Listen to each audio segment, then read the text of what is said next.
श्रीधाम बरसाने की बात है। एक भक्त रहते थे वहां, श्री ब्रजदास जी। परिवार में कोई बचा नहीं, एक बेटी जिसका नाम रतिया और ब्रजदास जी। दिन भर अपना कामकाज करते, सायंकाल नित्य नियम से श्री जी के मंदिर में दर्शन के लिए जाते। श्री जी का दर्शन करते और वहां ठहरे हुए संतों का सत्संग करते। नित्य जाते, नियम था। गर्मी के दिन, जून का महीना, एक दिन सायंकाल श्री जी का दर्शन किया, संतों के साथ बैठे सत्संग कर रहे थे। एक संत ने कहा, भैया ब्रजराज, कल हमें नंदगांव जाना है, क्या तुम हमें भिजवा दोगे? सामान ज्यादा है, पैसा पास है नहीं तो कोई मजदूर कर लेता। ब्रजदास ने कहा कि नहीं महाराज, मैं चलूंगा, लेकिन ऐसे चलना ताकि धूप होने के पहले पहले मैं लौट कर आ जाऊं, 9-10 बजे तक लौट कर आ जाऊं। महात्मा जी बोले, मैं 4 बजे ही तैयार रहूंगा। ठीक है। ब्रजदास आए, बेटी से कहा, बेटी कल मैं एक संत को भेजने नंदगांव जा रहा हूं, तुम मेरी प्रतीक्षा मत करना, मैं समय से आ जाऊंगा। ठीक है। सवेरे 4 बजे ब्रजदास नंगे पांव राधे राधे राधे राधे राधे राधे करते संत के पास पहुंचे। संत का सामान सिर पर रखा, ठाकुर जी और पूजा के पात्र संत ने ले लिए। दोनों पैदल पैदल पैदल चले। चले तो समय से थे, पर संत को रोग था श्वास का। थोड़ी दूर चलें फिर बैठ जाएं, फिर चलें फिर बैठ जाएं, तो जो लौटने का समय था वो जाने में ही खर्च हो गया। 11 बजे पहुंचे नंदगांव। मंदिर आया, संत जी ने कहा, बस भैया यही इसी मंदिर में आना था मुझे, अब सामान रख दो। और ब्रजदास ने सामान रखा और आज्ञा मांगी। संत जी ने कहा, ऐसे नहीं, जल पी ले, दोपहर के 11 बज रहे हैं और मैं देखता हूं भंडार में कुछ होगा तो मांग देता हूं, कुछ जलपान कर ले, जल पी ले फिर जाना। ब्रजदास के नेत्र सजल हो गए। श्री राधा जी की ससुराल है, मैं यहां जल भी ग्रहण नहीं करूंगा। देखो कब कितने युग बीत गए, लेकिन भाव आज भी। महात्मा सजल लोचन हो गए और ब्रजदास ऐसे ही चल पड़े, भूखे प्यासे नंगे पांव, पर राधे राधे राधे करते हुए जा रहे। भगवान श्री कृष्ण से रहा नहीं गया, ऐसे भक्त के पीछे पीछे चलने लगे। कबीरा मन निर्मल भया जैसे गंगा नीर, तो पाछे पाछे हरि फिरे कहत कबीर कबीर।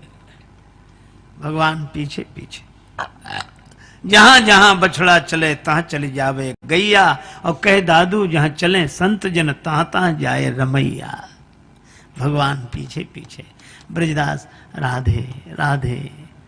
अब ऊपर से सूर्य भगवान तप रहे हैं, नीचे धरती तप रही है, नंगे पांव ब्रजदास श्री राधे राधे राधे करते जा रहे हैं।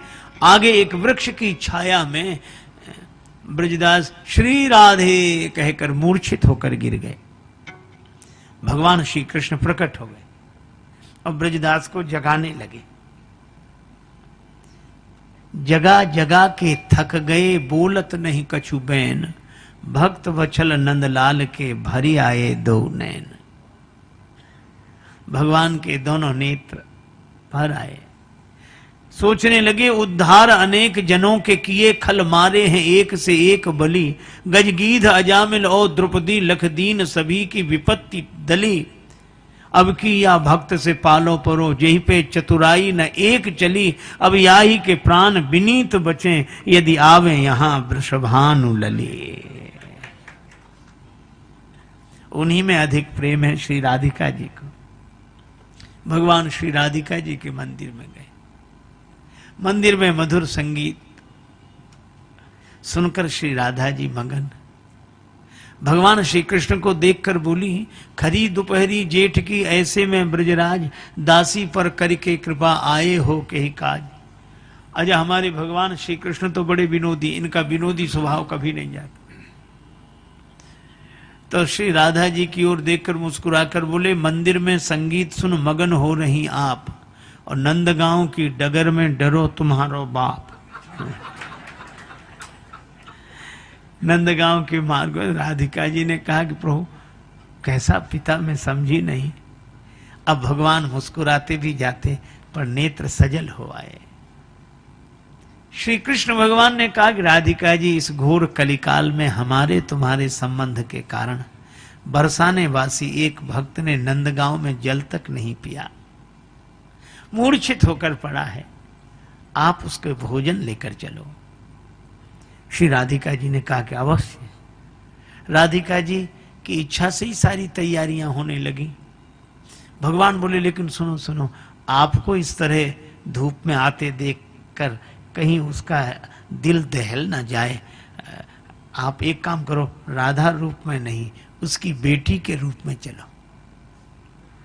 श्री राधिका जी ने कहा ठीक। पीतल की थाली में भोजन लगाए, झट शीतल सुनीर घट बीच भर लाई हैं, दोपहरी में धाई तापे भानु ने तपाई, देह गोरे मुख माहे काली मासी आन छाई है।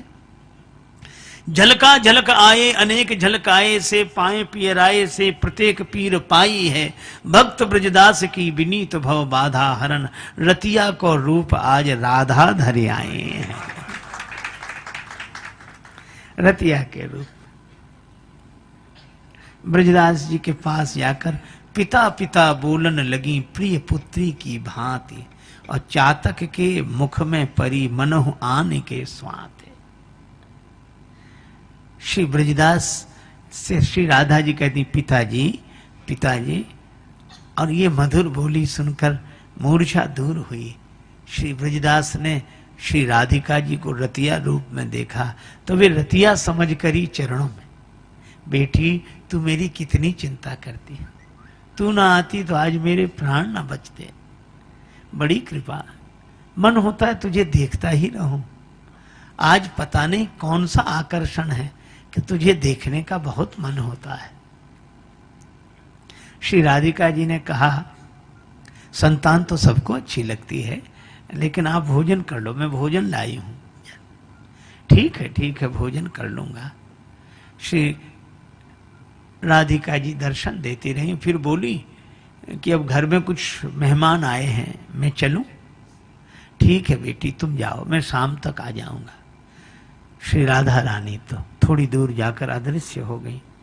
ब्रजदास ने आज प्रसाद पाया, ऐसा सुंदर प्रसाद कभी नहीं मिला था, जल कभी नहीं मिला था। आनंदित होते श्री राधे राधे करते शाम को घड़ा पीतल की थाली लेकर आए। घर में घुसे, रतिया बेटी रतिया, अगर आज तू न जाती तो मेरे प्राण न बचते। रतिया बोली, पिताजी मैं तो कहीं नहीं गई, मैं तो यहीं थी। अरे चल विनोद मत कर, वो मेहमान बता कहां, मैं भी उनसे मिलूं। रतिया बोली, यहां कोई नहीं आया। तब ब्रजदास समझ गए कि यह रतिया के चरणों में गिर गए। रतिया ने कहा, पिताजी क्या कर रहे हैं? बेटी आज तुझे प्रणाम कर रहा हूं, तेरे रूप में ही मुझे श्री राधा रानी का दर्शन हुआ है।